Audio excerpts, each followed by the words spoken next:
एक सिर्फ मैं clarity, let's come back to the topic. एक चीज़ आप समझ लो कि आपको आज डिसीजन लेना है, आज नहीं मतलब बहुत जल्दी से जल्दी डिसीजन लेना है कि आपको अपने बच्चों को वैक्सीनेशन देना है कि नहीं देना है। इसके लिए आपको करना क्या है, आप सबसे इंपॉर्टेंट, हम तो बताएंगे हमारा, क्योंकि मेरा 18 साल का बेटा है, उसको जिंदगी में कोई वैक्सीनेशन नहीं दिया हूं मैंने, ठीक है, और वो हट्टा कट्टा अच्छा खासा है, ठीक है।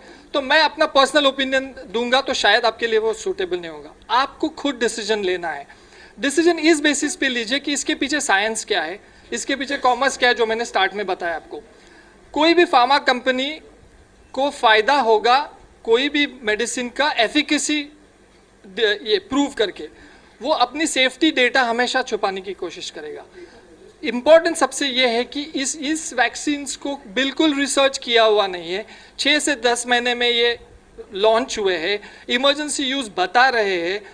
आप क्या अपने बच्चे को जो पूरी लिस्ट दी थी, जो आपको एक समझना है कि वैक्सीन खुद उतना डेंजरस नहीं है जितना वैक्सीन में जो एडजुवेंट्स बोलते हैं हम, जो क्योंकि वैक्सीन खुद, क्योंकि वो अधमरा वायरस होता है, वो इम्यून रिस्पॉन्स ट्रिगर नहीं करता है, तो उसको ट्रिगर करने के लिए उनको ये सारी चीज़ें डालनी पड़ती है।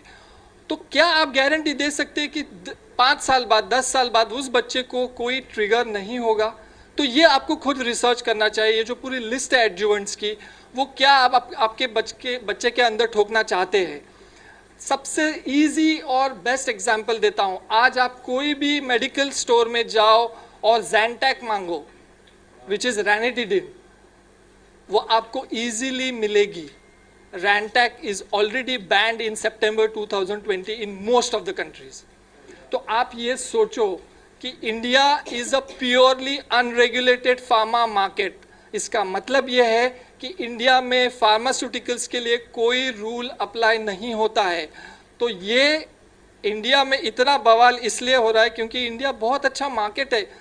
125 करोड़ कहाँ मिलेंगे उनको एक्सपेरिमेंट करने के लिए? तो ये दिल खोल के लाइव एक्सपेरिमेंट्स कर रहे हैं, जिसका हम सब ने, हम पूरी हमारी टीम ने कितनी बार बोला है, बिल गेट्स सालों से क्या क्या करता आ रहा है, ठीक है। तो आपके लिए ये रिसर्च करना बहुत ज़रूरी है कि क्या आप अपने बच्चे के अंदर ऐसी चीज़ डालना चाहते हैं, एक जो रिसर्च नहीं हुई है, दूसरी जिसके वजह से, जिसको फार्मा लैंग्वेज में, रिसर्च लैंग्वेज में हम लोग उसको टेम्पोरल कॉज़लिटी बोलते हैं। मतलब कोई भी चीज़ लेने के बाद अगर कोई चीज़ हुई तो क्या आप उस चीज़ पे शक नहीं करोगे? ये लोग बोलते हैं कि नहीं, उसमें के दूसरे रीजंस भी हो सकते हैं। अरे लेकिन एक 17 साल की हट्टी कट्टी लड़की जिसको सर्दी खांसी के अलावा कुछ होता नहीं था, वो अचानक 2 बजे वैक्सीन लेती है। आई थिंक यूपी का, छत्तीसगढ़ की कोई केस रिसेंटली आई है, 2 बजे वैक्सीन लेती है, रात को 9 बजे मर जाती है। Can you even imagine that? और आप ये सोचिए कि जैसे मैंने आपको बताया कि आपको पता कैसे चलेगा कि आपको बैंगन की एलर्जी है जब तक आप बैंगन नहीं खाओगे? तो आप कैसी गारंटी दे सकते हो कि ये जो ठूस रहा है आपके बॉडी में, ये कल को जाके क्या करने वाला है? ये सारी कॉन्स्पिरेसी थ्योरीज भूल जाओ।